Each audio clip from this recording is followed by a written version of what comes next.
네, 국민의힘 당대표 선출을 위한 경쟁이 꽤나 뜨겁습니다. 10명 가까운 후보들 간의 경쟁이 예고된 상황인데요.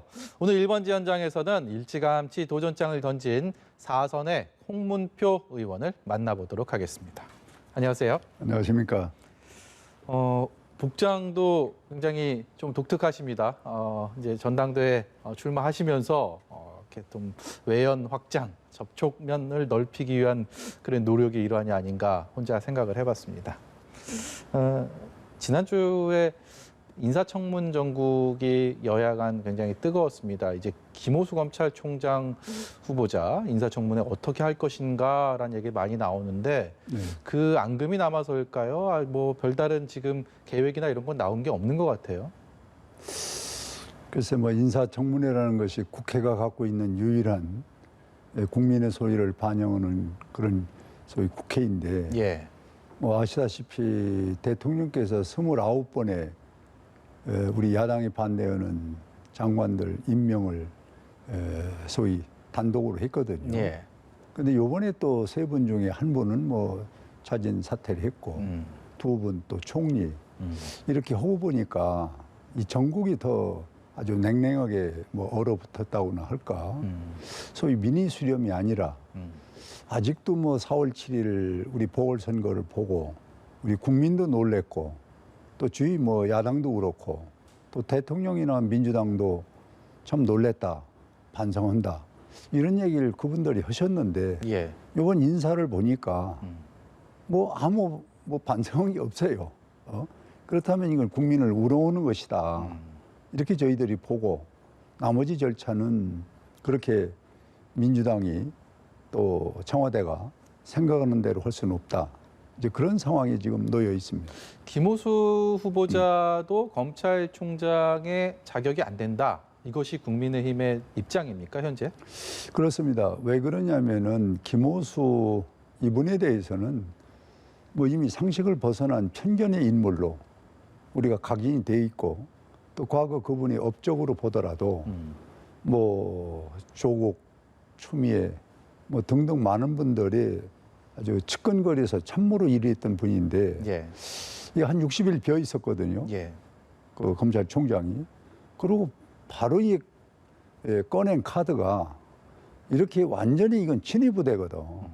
이런 사람을 내놓고 청문회 하자고 그러면은 아까 4월 7일 민심의 그 동향 후에 이것도 안 맞는 거고 예. 또 우리가 국민이 생각하는 잣대에서 형평성 또 이것도 공정성도 확보가 안 되는 분이고 이래서 주인은 둘 다 놓고 볼 때 이건 아니다.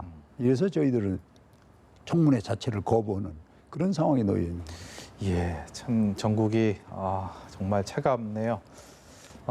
홍문표 의원님 최근에 이제 다른 매체랑 인터뷰한 걸 좀 찾아봤는데요. 네. 이게 거침없는 스타일이 아니신가 이런 생각이 들었습니다.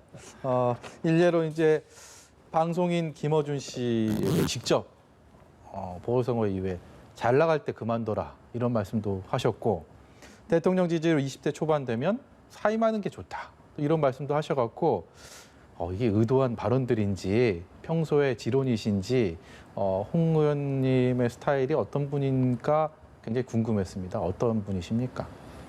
뭐 내가 나를 어떻다고 얘기하긴 그렇고요. 평소의 생각입니다. 제가 정치를 좀 꽤 한 그런 입장이고 또 제 정치의 기본은 자유민주주의 그리고 시장경제거든요. 예. 그런데 이런 평소의 제 지론과 또 살아온 것과 현재 문재인 정부를 현재 볼 때 이건 아니다. 예를 들면은 김어준 뉴스공장이죠. 그분도 국민 66.7%가 편견 방송이다라는 것이 여러 소위 조사에서 나왔다면은 이제 김어준 씨도 상당히 잘 나가는 그런 좀 사회자 중에 하나인데 예. 지금 그만두는 게 좋다. 이래서 이제 그 말씀을 드렸다가 뭐 여러 곳에서 혼을 났습니다. 예. 그리고 대통령께서는 제가 대구에 가서 한 발언인데 이게 민주주의에서 물론 숫자로 다 결정할 수는 없지만은 30%가 대통령이 무너지면은 세계 여러 나라들이 이 역사를 이렇게 점검해 보면은 예. 국민의 심정적으로는 떠나는 겁니다. 아, 대통령이 이제 어렵겠구나. 그런 수치에 29%에서 오르내리게 한다면은 뭐 좀 기간을 주어서 5월 말까지 봐서 그때까지 도리어 그 추세가 더 내려가면은 이거는 국민을 위해서 국가를 위해서도 대통령이 사임하는 것이 좋겠다 하는 이야기를 한 것입니다. 네. 당권 경쟁 전당대회 얘기로 좀 넘어가 보도록 하겠습니다. 네네. 굉장히 뜨겁습니다. 앞서서도 소개를 했는데 신구 대결, 지역 대결, 뭐 여러 가지 언론에서는 그 경쟁 구도가 형성되고 있다라고 분석을 하고 있습니다. 솔직히 현재 시점에서 우리 홍 의원은 누가 제일 당내에서 의식이 되십니까?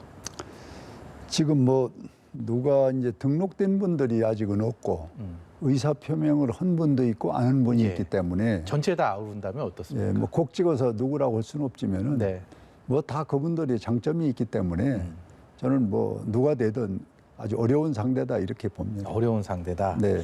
이게 전당대회가 지금 현재는 당원 70%, 그다음에 일반 국민 여론조사 30%의 그 수치로 결정이 되는데 그러다 보니까 이 대중적인 호감도 인기보다는 당원들의 마음, 당심이 결정적인 요인이 될 거다라는 게 그렇게 보고 수밖에 없지 않겠습니까? 이게 좀 합당하다 이렇게 생각하십니까?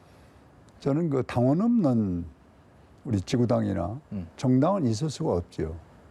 그래서 이번에는 당 대표를 뽑는 겁니다. 예. 이건 대통령 뽑는 게 아니거든요. 그렇다면은 당원을 중심으로 이번에 대표가 뽑아지는 것이 튼튼하고 강한 정당으로 가는 거다. 그래서 지금 7대3 정도면은 예. 뭐 적당하다 이렇게 생각을 합니다. 또 이게 이전에 볼 수 없었던 신구 경쟁 구도입니다. 최고위원도 아니고 당 대표를 선출하는 데 있어서 초선들의 도전장이 유례 없이 이렇게 보이면서 이미 당 대표 도전을 한 초선도 있고 그렇습니다. 출마를 준비하고 있는 후보들도 있기 때문에 이 초선 대표론 그리고 세대 교체 목소리가 당내에서 굉장히 큰 걸로 알고 있습니다. 네. 사선 중진 의원으로서의 견해는 어떻습니까? 초선들이 당대표 도전은 저는 바람직하게 생각을 합니다. 그 시대 흐름이고 또 새로운 활력소가 되기 때문에. 그런데 이제 지금 현재 우리 당의 전당대회는 요번에 10개월짜리입니다. 네. 10달.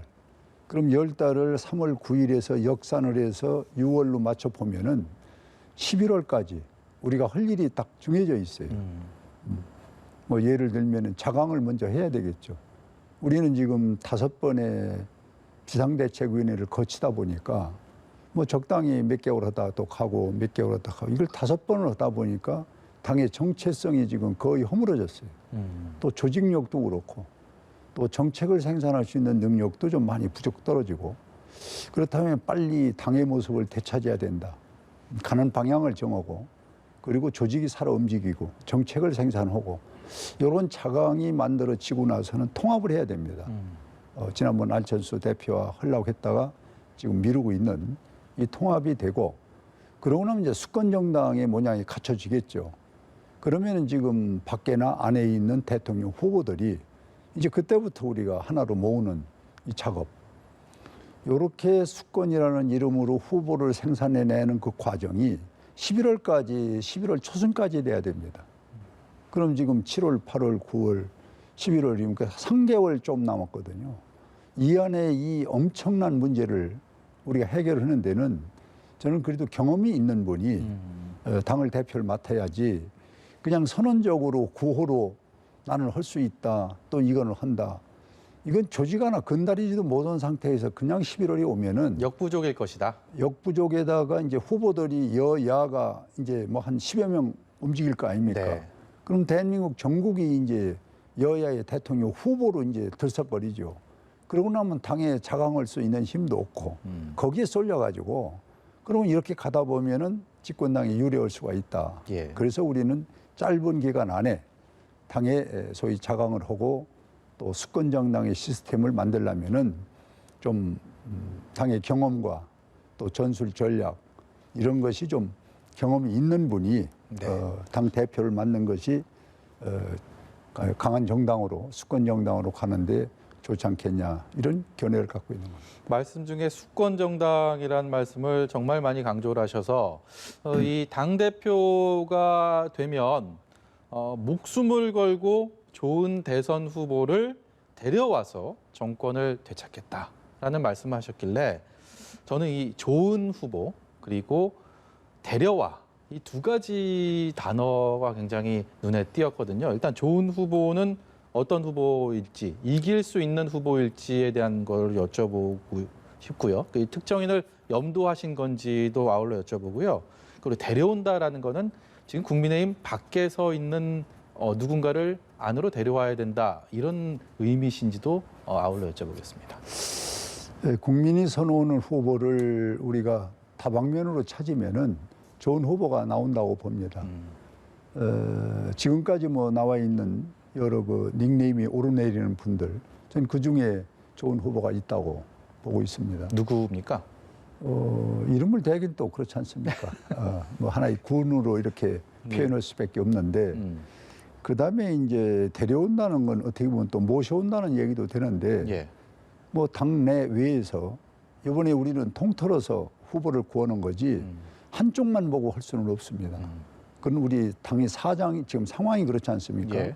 그래서 예를 들면은 반문재인 전선 벨트를 우리가 만들었다.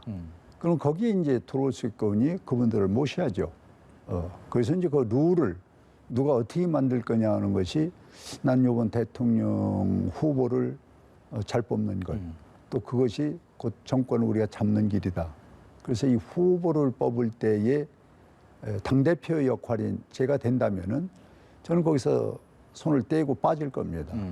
이렇게 해서 저보다 더 국민에게 박수를 받고 능력이 있는 분을 모셔서 우리 선거관리위원장을 당대표 뽑는 위원장을 맡기고 저는 손을 떼는 것이 더 공정성 확보가 되는 길 아니냐 해서 그걸 뭐 내 걸 다 버리고 예. 기득권을 버리고 좋은 분을 모시기 위해서 하는 것이 목숨을 거는 그런 정치적 소위 행위가 아니냐 해서 그 대목이 저는 역정을 두고 있습니다. 특정인을 언급을 안 하셔갖고요. 제가 언급을 해보겠습니다. 네. 윤석열 전 검찰총장을 보수 야권의 대권 주자로 분류하는 시선이 굉장히 많습니다. 윤석열 전 총장이 아직 공식적인 선언하지 않고 있는데 영입을 위해서 좋은 후보라면 윤 전 총장에 대해서도 목숨을 걸 수 있다. 이렇게 해석해도 되는 겁니까? 그렇습니다. 뭐 저는 지금 아까 포괄적인 말씀을 드렸는데 뭐 예를 들면은 반문재인 전선 벨트를 쳤는데 뭐 그분 말고도 네. 지금 올 수 있는 분이 지금 공개는 할 수 없습니다만 한두 분을 저도 뭐 당 대표 나온다니까 네. 만날 길이 있어 만났습니다. 그런 분들도 대통령 후보에 충분한 자격이 있다고 봐서 그런 분들 또 우리 당내에 또 세 분, 네 분 또 계시고 네. 이런 분들이 하나의 벨트 속에서 선의 경쟁을 한다면은 저는 충분히 내년 대통령 선거에서 승산이 있다고 보는 예. 것이죠. 마지막으로요. 1분 네. 정도 시간이 딱 남았는데요. 어떤 제1야당 대표가 되고 싶으신지 약속과 다짐 듣도록 하겠습니다. 제일 먼저 우리 당을 자강으로 가기 위해서는 제일 먼저 당을 좀 알아야 됩니다. 두 번째는 조직을 좀 알아야 되고 세 번째는 선거를 치러본 경험이 있어야 됩니다. 네 번째는 국민에게 자양분을 주고 박수를 받을 수 있는 우리 정당의 정책 정당으로 가야 됩니다. 이 정책 정당은 소위 생활 정치를 말하는 것입니다. 내 생활에 도움이 되고 내 지역에 내 주변에 발전시킬 수 있는 정당.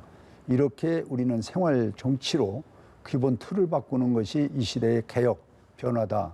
이렇게 생각을 갖고 이번 당대표 같으면은 정치판을 바꾸고 우리 생활에 도움이 되는 또 지역에 발전되는 또 국가에 발전되는 거기에 포커스를 맞추는 것이 이번 당대표 그리고 정권 교체가 우리의 숙명적인 그런 문제를 해결할 수 있는 대표 그것을 제가 한번 해보겠다 하는 생각을 가지고 출사표를 던졌다는 말씀을 드립니다. 예, 국민의힘 홍문표 의원이었습니다. 오늘 말씀 여기까지 듣도록 하겠습니다. 네, 고맙습니다. 고맙습니다.